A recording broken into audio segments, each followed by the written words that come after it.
Kita buat recording. Okay, recording ya. Assalamualaikum Doktor. Waalaikumsalam warahmatullahi wabarakatuh. Assalamualaikum Doktor. Waalaikumsalam warahmatullahi wabarakatuh. Bolehlah mulakan baca doa dulu. Bismillahirrahmanirrahim. Alhamdulillahirabbil alamin wassalatu wassalamu ala sayyidina Muhammadin wa ala alihi wa sahbihi ajma'in. Allahumma rzuqna ya Rabbi fahman nabiyyin wa rifal mursalin wa ilhamal malaikatil muqarrabin fi afiyatin ya arhamar rahimin. Allahumma rfaqna wa rafaqna wa sarifna bil ilmin nafiq وانفق به أنفسنا والأحلنا وأوطاننا وديارنا جميعا مسلمين يا إله العالمين.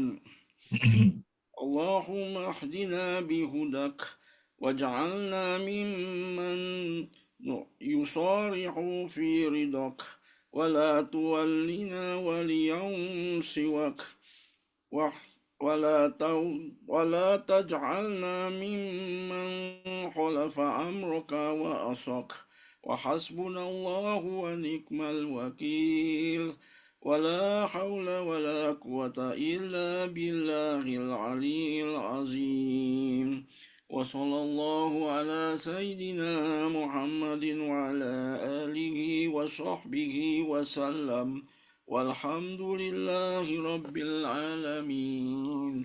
Taqabbalallahu minkum. Taqabbalallahu minkum minna wa minkum. Taqabbal ya karim.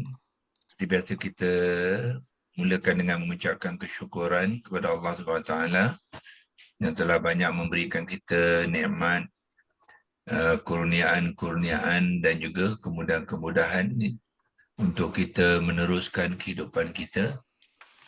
Pada masa yang sama kita telah juga banyak menggunakan apa-apa yang telah disediakan oleh Allah kepada kita. Jadi memang sepatutnya lah kita perlu mengucapkan kesyukuran supaya Allah tidak nanti lihat kita ni termasuk dalam golongan orang yang tidak bersyukur, ya. Kerana bagi mereka yang tidak mensyukuri ataupun apa yang Allah kata, mereka yang mengkufuri nikmat Allah ni, Allah kata wa inna Allah la azabun alim, ya. Inna azabi la syadid wa la in kafartum inna azabi la syadid. Allah kata dalam surah Ibrahim tu, sesungguhnya sekiranya kamu kufur akan nikmatku, Allah bagi amaran, ya, beri peringatan kepada kita yang azab Allah tu sangat-sangat pedih, ya, sangat-sangat berat untuk kita ambil iktibar. Jangan kita lupa untuk sentiasa mensyukuri apa saja nikmat Allah. Kalau boleh mungkin kita kena catiklah tiap-tiap hari, ya. Hari ni Allah bagi apa nikmat, kita ucapkan kesyukuran. Ucapkan kesyukuran tu dalam tiga bentuk, ya. Bukannya menyebut di bibir saja tak cukup, ya.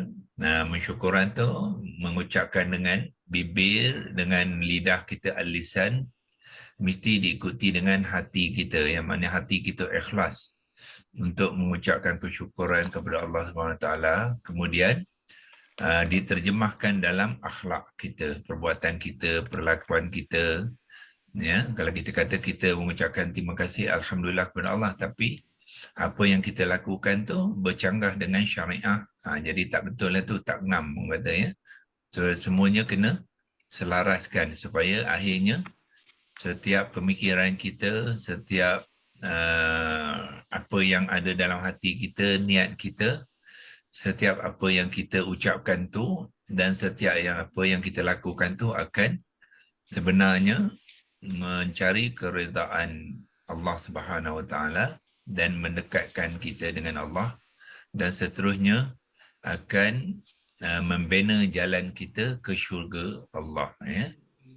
Jadi tanamkan dalam hati dan minda kita, matlamat kita ialah syurga Allah.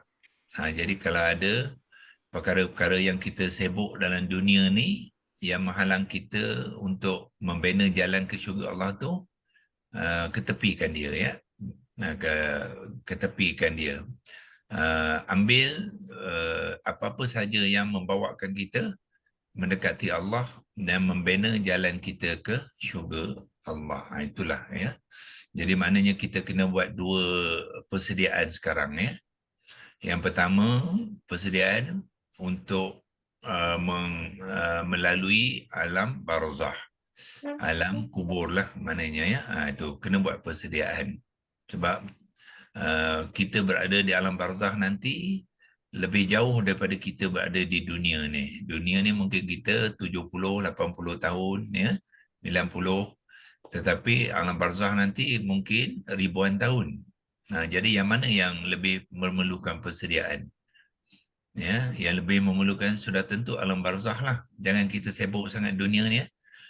Dunia ni bagi kebanyakan kita sekarang ni sebenarnya dah cukup dah, ya. Yang dah pencen, yang dah bersara, yang dah bekerja berbanyak-banyak tahun dulu kan. Sebenarnya sudah cukup, ya. Tak ada banyak lagi yang kita nak kejar dunia ni. Jadi jangan kita sibukkan diri kita dengan hal dunia. Yang kita kena sibukkan ialah membina jalan ke syurga, iaitu ke akhirat. Allah kata waladdarul akhiratu khairul lillazina yattaqun, ya. Dan kampung akhirat tu, kampung akhirat tu sebenarnya Allah kata adalah lebih baik daripada kampung dunia ni. Tapi ada syarat dia. Apa syarat dia? Allazina yattaqun, ya. Bagi mereka-mereka yang bertakwa, ya. Surah mana tu? At-Taha ayat 123 nanti, bukan Al-An'am ayat 32, nanti tuan-tuan boleh cek baliklah, ya. Jadi bermakna dalam minda kita ni kita kena buat paradigm shift, ya, pemikiran kita ni. Jangan banyak sangat hal dunia, aktiviti dunia sehingga kita terlepas aktiviti untuk membuat persediaan ke akhirat. Ya, jadi buat checklist lah tiap-tiap hari. Ya, hari ini dalam pada 100 benda yang saya buat ni, adakah dia lebih dunia ke lebih akhirat? Ya, sebab Allah kata kalau kita minta dunia, dapat dunia, tapi tak dapat akhirat. Tetapi kalau kita minta akhirat, buat untuk akhirat, dunia pun dapat, akhirat pun dapat. Jadi yang mana yang tuan-tuan nak pilih? Ya, tentulah yang kedua kan, iaitu buat untuk akhirat, sebab kita dapat dua-dua tu, dunia dan akhirat. Ya, siapa yang kejar dunia, Allah kata dapat dunia saja, akhirat tak dapat. Ya. Walaupun Ini dalam surah apa doktor ni yang menjelaskan ni? Kalau kita cari dunia, kita dapat dunia je. Dalam surah apa? Surah Al-Baqarah ada, tapi nanti saya kena cek balik ayat tu, ayat berapa. Dia ada dalam Allah kata siapa yang mencari dunia dapat dunia, tapi yang mencari akhirat dia akan dapat dunia dan akhirat, ya. Okey, itu sebagai mukadimah kita supaya kita memahami tujuan kita adakan program ni bukan setakat untuk akademiknya. Kita tak mahu rakan-rakan kita belajar untuk tahu saja. Ramai saya tahu, ya. Ramai nak tahu saja. Tetapi dia tak diterjemahkan dalam pertukaran mindset, tidak bertukar kepada pertukaran akhlak, ya, dan perlakuan kita setiap hari, dan tidak bertukar dalam prioriti kehidupan kita. Jadi dia jadi akademik sajalah. Ya, jadi kalau akademik nanti kita di akhirat kita akan ditanya, ya, ilmu-ilmu yang kita belajar ni dia ada hak dia. Terutamanya Al-Quran ni dia ada hak dia. Hak dia, ilmu Al-Quran ni ialah untuk dihayati dan disampaikan kepada orang lain, ya. Kalau kita takat nak tahu tajwid saja, nak tahu bahasa Arab saja, nanti kita akan disoal, ya. Ada mana kita tak menunaikan hak Al-Quran tu. Hak Al-Quran ialah kita fahami, kita hayati, kita kongsikan dia sebarkan ilmunya kepada orang lain. Itulah hak Al-Quran. Ya. Okey, so kita terus dengan perkongsian kita seperti biasa.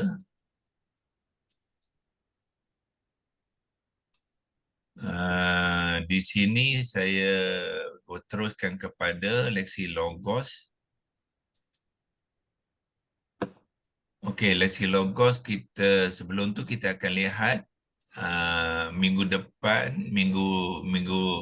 semalam kita dah membuat kupasan mengenai tajuk yang ke-6 iaitu Al-Qawaidah sampai ke 6.6 ya, 6.6. Jadi kita akan memasuki 6.7. Hari ini kita buat 6.7. Jadi frame ni pun dah penuh ya. Jadi yang ni kita kita buangkan 6.7 tu, kita buat muka baru ya. Dia dah penuh sangat, nanti dia kram pula. Nah, dia dia selesa sikit ya. Jadi kita buat 6.7 di muka baru. Saya pun dah kopikan tadi pun di muka baru ya, yang ni. Jadi kita buat 6.7. Semalam kita telah memulakan perbincangan untuk mencatat kaedah yang ke-7 ya. Iaitu apa? Kita membincangkan tentang kalimah al-lazina ni, dia ada jantina dia. Ya. Jantina al-lazina kita kata adalah muzakkar. Ya, dia adalah muzakkar. Tetapi muzakkar bukanlah bermakna dia hanya untuk orang lelaki ya. Dalam kumpulan yang ramai ya, apabila kalimah tu digunakan jantina muzakkar, yang bermaksud ya muzakkar di situ adalah digunakan ataupun yang digunakan dal, mana tinggal dal ya, okey, yang digunakan untuk campuran orang lelaki dan perempuan ya. So kita naikkan ni sikit.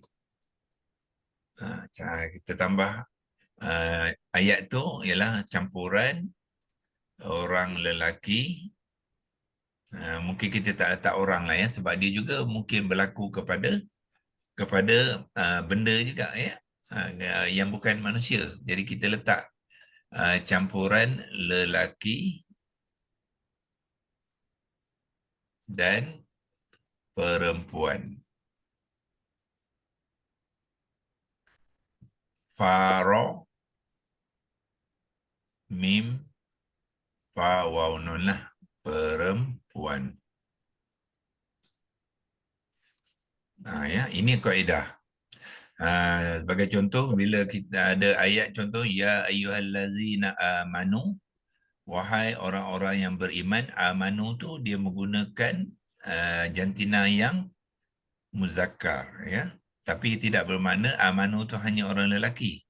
Jadi amanu tu ialah campuran lelaki dan perempuan ya. Begitu juga di sini al-lazina ni dia menggunakan isim mausul yang muzakkar jamak. Jamak yang muzakkar. Jadi maknanya muzakkar itu bukan untuk orang lelaki saja ya. Adalah untuk orang perempuan ya. Jadi itu juga di sini ya, kum ni. Jadi mungkin kita masukkan sekali. Ya, dalam ayat ni kita okey, kita boleh masukkan sekali ya dalam konteks jantina. Ya, jadi kita tambah sikit 6.7 ni, iaitu kita kata begitu juga ya. Begitu juga ambil Jawi ya, leksi logos Jawi kita, sebab dia ada ga tu, kita guna ga ni lah, begitu juga.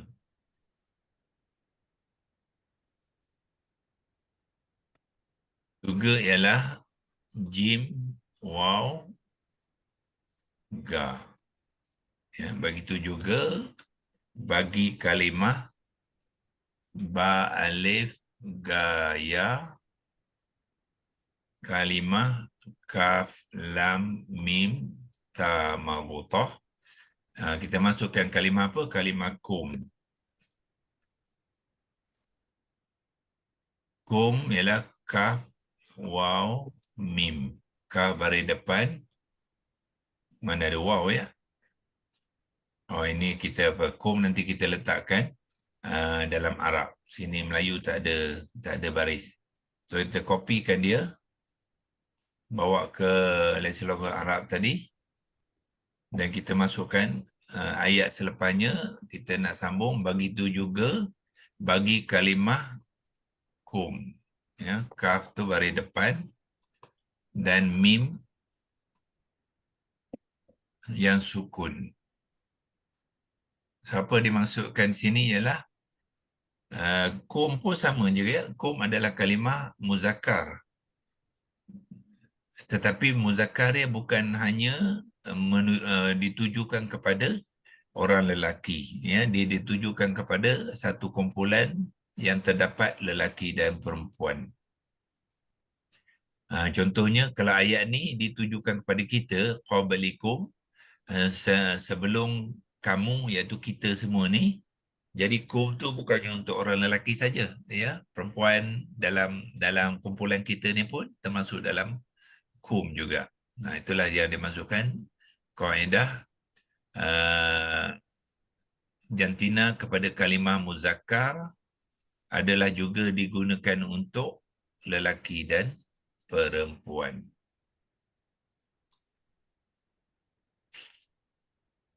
Okey, itu 6.7 ya.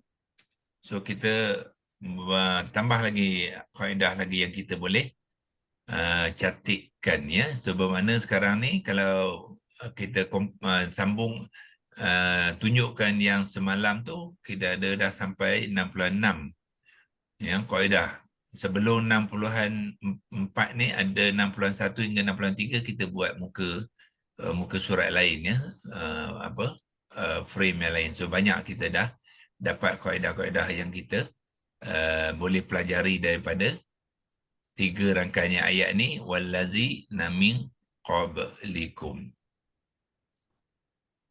Okey, cuba kita tengok 6.8. 6.8 kita ambil 6, ambil titik ni perpuluhan dia dan 8. Ya, dan kolonkan untuk memberi apakah lagi kaedah-kaedah yang kita boleh senaraikan ya, iaitu kita tengok kalimah min ni ya. Ini kaedah dari aspek tajwid lah ya. Min ni sebenarnya ya, kita boleh masukkan dalam kaedah penerangan tu, masukkan dalam bracket,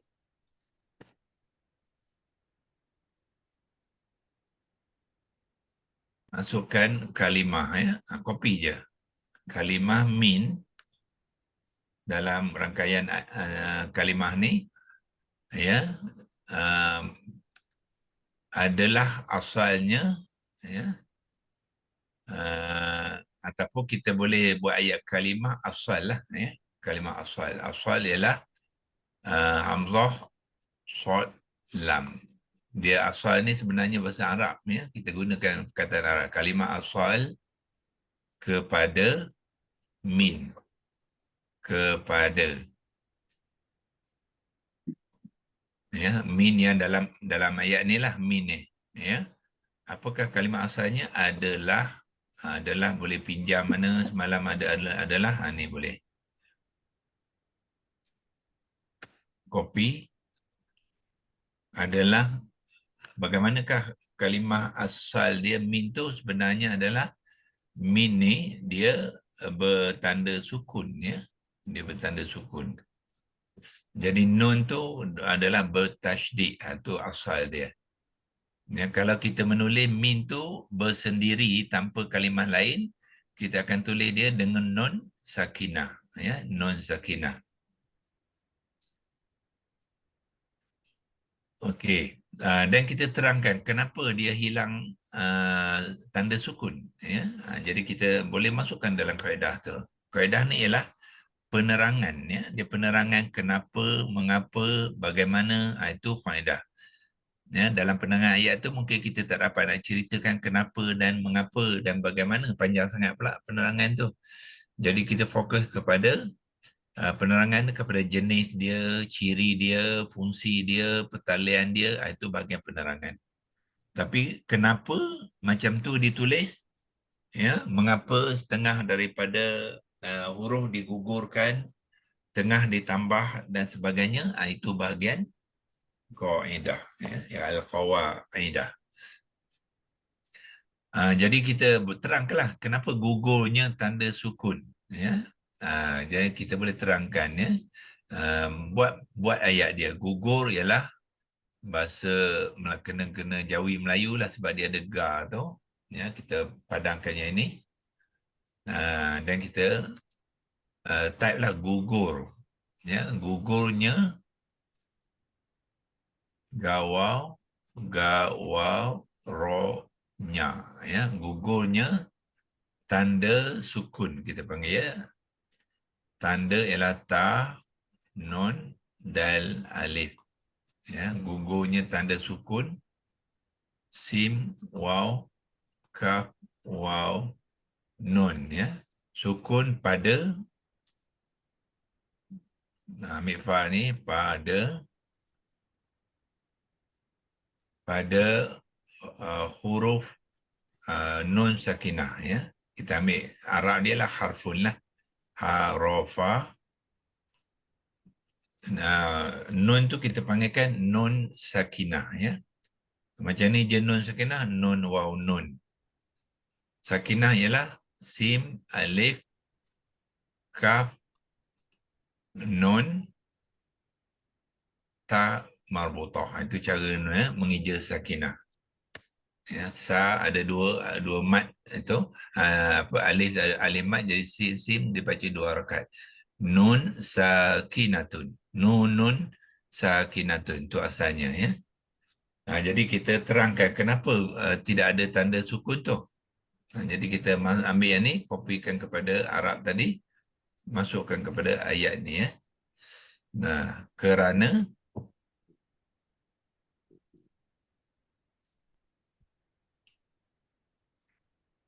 ia terlibatlah, ya.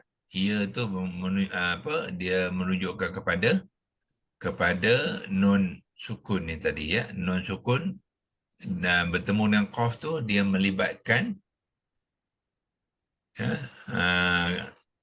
libatkan hukum ikhfa hakiki. Jadi bila ikhfa hakiki, nun yang tanda sukun pada nun tu perlu digugurkan, ya, dalam tulisan. Dalam bacaan gugur ke tidak?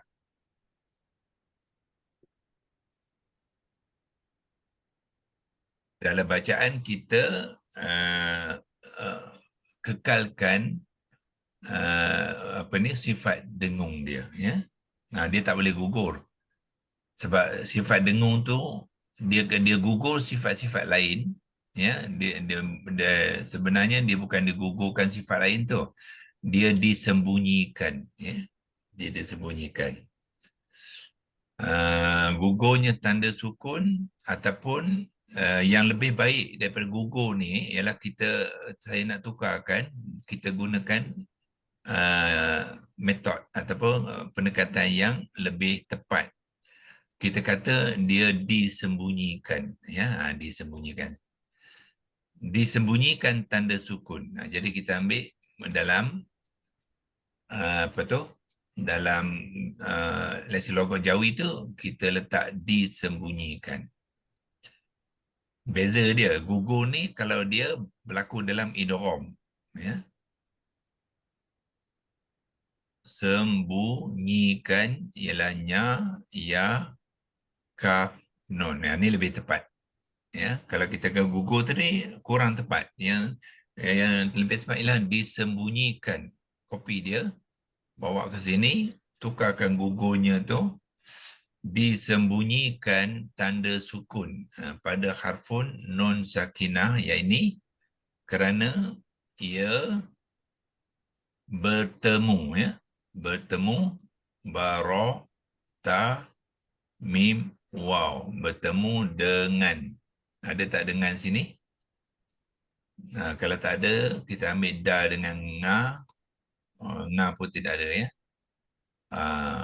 Kalau tak ada, kita ada.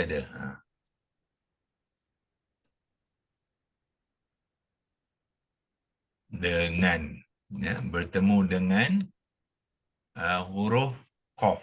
Dia ni ya, huruf qaf. Jadi kita harfun lah. Huruf bahasa Arab dia harfun. Harfun, ijakan qaf. Macam mana kita ijakan nun tadi, nun waw nun. Jadi ijakan qaf, ijaan kepada huruf qaf ialah qaf alif fa. Itu cara nak mengija dia ya. Dia bertemu dengan huruf qaf.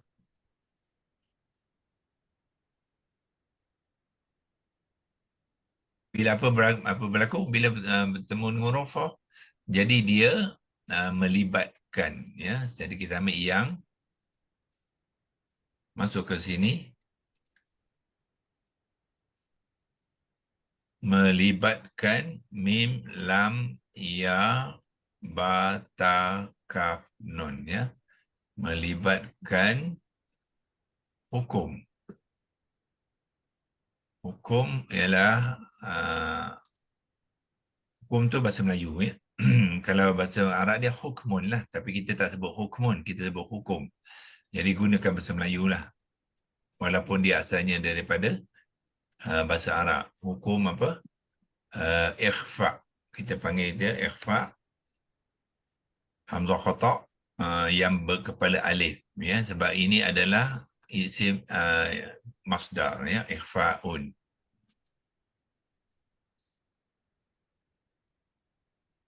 Ikhfa dia ada hamzah tu, kita ambil alif mamdudah. Kita panggil hukum ikhfa haqiqi. Qaf dua kali dan hujung dia ialah ya. Itu dia panggil haqiqi. Maknanya pada hakikatnya hukum ni adalah hukum ikhfa.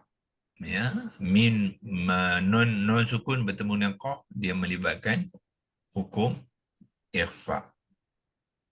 Jadi tajwid pun masuk dalam kaedah sekali ya, sebab dia akan membantu kita mengetahui apakah peraturan-peraturan di dalam menulis, mengeja dan menyebut kalimah-kalimah Al-Quran.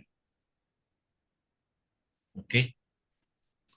Cukup untuk hari ini ya, iaitu kita tambah satu cara hari ini ialah kaedah yang ke-8. Tadi kaedah kedua lah maknanya hari ini 6.7 dan 6.8. 6.7 tu kita kemaskan dia. Kemudian 6.8 kita tambah satu lagi kaedah bersabit dengan huruf min yang di dalam ayat tu, di mana min tu hilang tanda sukun dia ya. Okey, sebelum kita tutup, kita baca sekali lagi supaya kita cek ada tak spelling-spelling yang silap, kita boleh betulkan. Ataupun ayat tu kalau kita nak kemaskan lagi, kita boleh kemaskan lagi ya. Jadi 6.7 jantina. Ini ialah jantina ya. Jantina, kalau tuan-tuan nak jantina bahasa Arab ni boleh masukkan. Ya. Jantina apa dia? Jinsun. Itu jantina dalam bahasa Arab ya. Jim, nun dengan sin. Bahasa Arab jantina ialah jinsun. Ya, jinsun, kalimah al-lazina ni adalah muzakkar. So jinsun ni dia ada dua, sama ada muzakkar ataupun muannas. Yang digunakan untuk campuran lelaki dan perempuan ya. Dalam kalimah ni bermakna jantina muzakkar ni adalah digunakan untuk lelaki dan perempuan. Maknanya bukannya perempuan lelaki saja. Dan kita tambah lagi, begitu juga bagi kalimah kum dalam apa tu? Dalam kalau kena tambah, kalau tak apa kemah di situ boleh tambah lagi. Dalam kalimah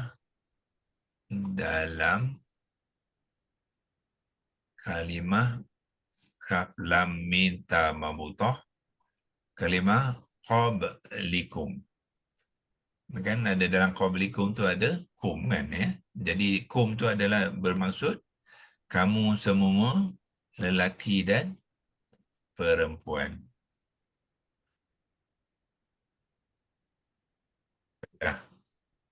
Mengenai jantina. Okey.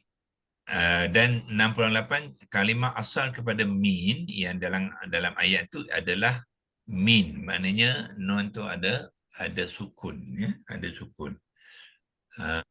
Kita buatkan penerangan dia. Disembunyikan tanda sukun pada huruf nun sakinah, yang ini dipanggilkan nun sakinah kerana ia bertemu dengan huruf qaf.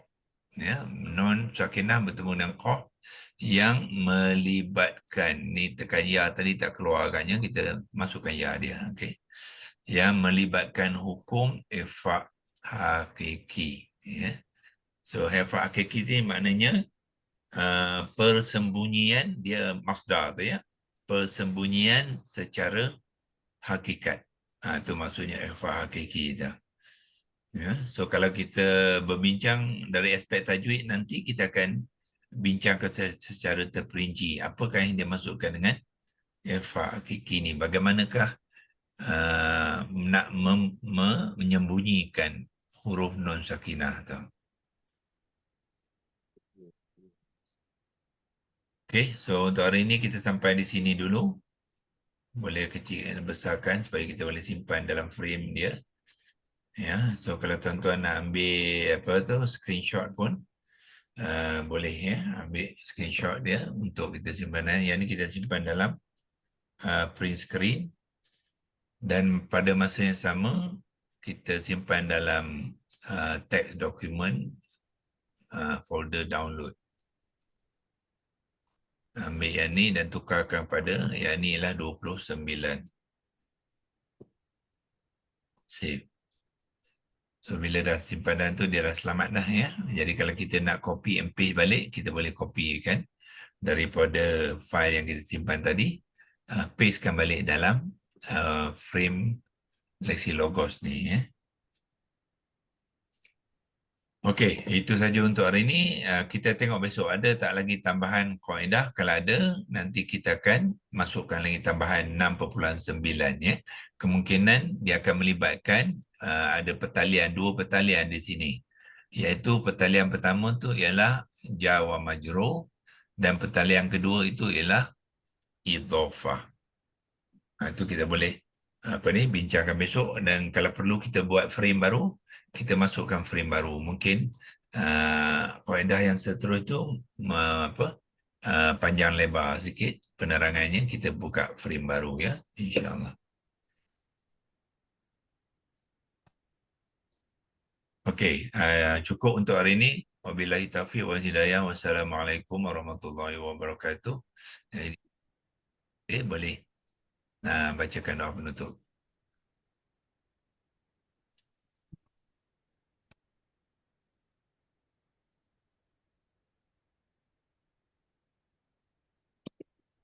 Bismillahirrahmanirrahim. Alhamdulillahirabbil alamin, wassalatu wassalamu ala sayyidina Muhammadin wa ala alihi wa sahbihi ajma'in. Allahumma anta rabbi la ilaha illa anta khalaqtani wa ana abduka wa ana ala akhdika wa wa'adika mastata'tu. A'udzu bika min syarri ma sana'tu wa abu'u laka bi nikmatika alayya wa abu bi zambi faghfir li fa innahu la yaghfiru dzunuba illa anta. Subhanaka Allahu wa bihamdika ashhadu an la ilaha illa anta astaghfiruka wa atubu ilaik. Bismillahirrahmanirrahim. Wa asrih innal insana lafi khusr illa allazina amanu wa amilus solihati wa tawasaw bil haqqi wa tawasaw bis sabr. Sadaqallahul azim.